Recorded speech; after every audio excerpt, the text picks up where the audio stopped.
Ja, dass der Dorn nach außen genau. macht. Wir haben es jetzt durchschaut.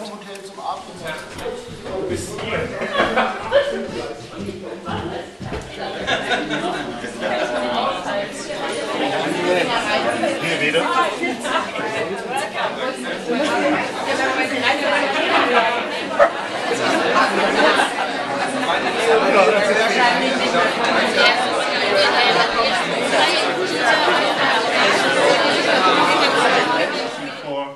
That we not only bring people together that share their passion for the Icelandic horse, but that we also bring opinions together and exchange opinions and take care that these opinions lead to a better view and a better practice when working with Icelandic horses. We are all talking about horses, a horse is a horse, and I think especially the biomechanics we will talk about in the next few hours is it's the same in every horse. If there are individual differences, I think it's you to bring it up and to discuss about this, because I'm not the expert in tölt or in lateral movements, but I think I can explain you how the horse's body is working. I have a few interesting new aspects I can present you. I hope I can explain you, and I'm looking forward to the discussion. A little booklet named "The Rider Forms the Horse." Der Reiter formt das Pferd, the German word. It's almost 80 years old. I didn't know it, I have to admit, I didn't know. And when I went through this book, I found almost, I would say, 80% of my ideas. Something everybody can find out himself, standing in front of a skeleton and thinking. It's a logical thing. To train a horse is logical. This is not a tradition, this is not a... This is what a rider who is not knowing biomechanics, many old masters who did not know biomechanics, Soinig, Dreihausen, Spanish riding school, Richard Wetjen, many guys from the last century wrote books, and they came to the same result, riding their whole life long. So what I want to say is, classical riding is not something political, it is the truth. What we plan with our horse, we want to be on the, how do you call it, oval track. Mm-hmm.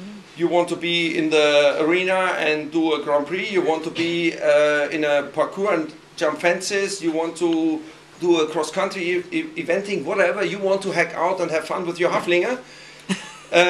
You know, whatever you want to do, this, you have to cross the ditch, you have to be fast on the track. Number one. Number two, have a healthy horse. This is what they wrote, this is why they wrote these riding instructions. As a soldier, you could not afford to have a lame and back-injured horse when you rode to Russia. Yeah? Because then you were dead. So you need a healthy, strong horse, a horse willing to work. We had a practical demonstration and your young riders were sitting very good. Yeah? I wished in the warm blood world people would sit like this. I don't know very much about your sport, but this I can say. But I want to start with this, because I think if you get the biomechanics of a horse and if you want to really work on it and improve it in your horse, improve the balance of your horse, it's all depending on your seat. And you are aggressive or you are tired, you start to pull. End of the road. No chance. No chance to get it. And this is our fundament. This is our basis. If you don't, in my opinion, the seat is a lifelong project. It never ends. Yes. Yeah? If you have a stiff back, the horse has a stiff back. If your shoulders are stiff and your hands are strong, your horse is stiff in the paw, with all the negative results we will talk about. So the seat is the most important capital. How do you call it? Capital. What do you have? Yeah. It's a life project. Thinking, feeling, reacting.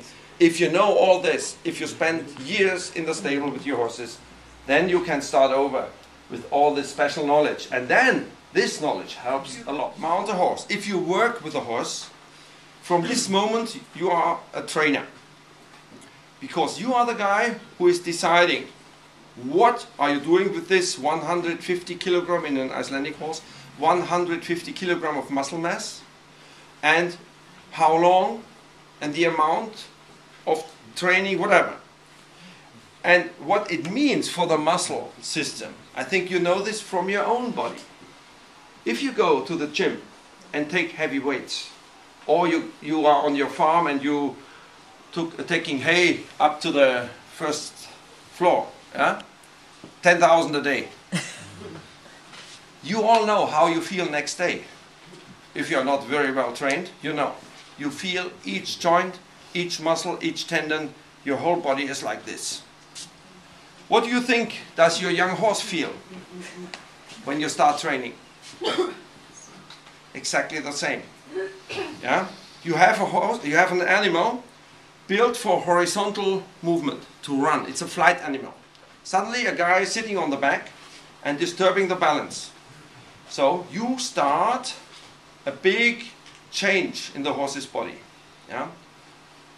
The whole muscle system, and we go into this now, has to change, and this needs time. In the box and thinking, how can I make progress for this guy? I don't like him. A horse reacts. If the horse is bad, feels bad, stiff, whatever, it's a physical problem in the horse. So you have to think and say, okay, maybe it's not so clever to train this horse today. I walk a little bit, or I take the saddle off and send him out in the pedal. Yeah.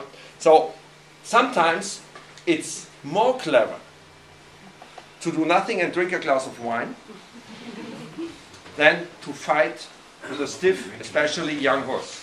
Yeah? This means if you have a baby, you need long training intervals.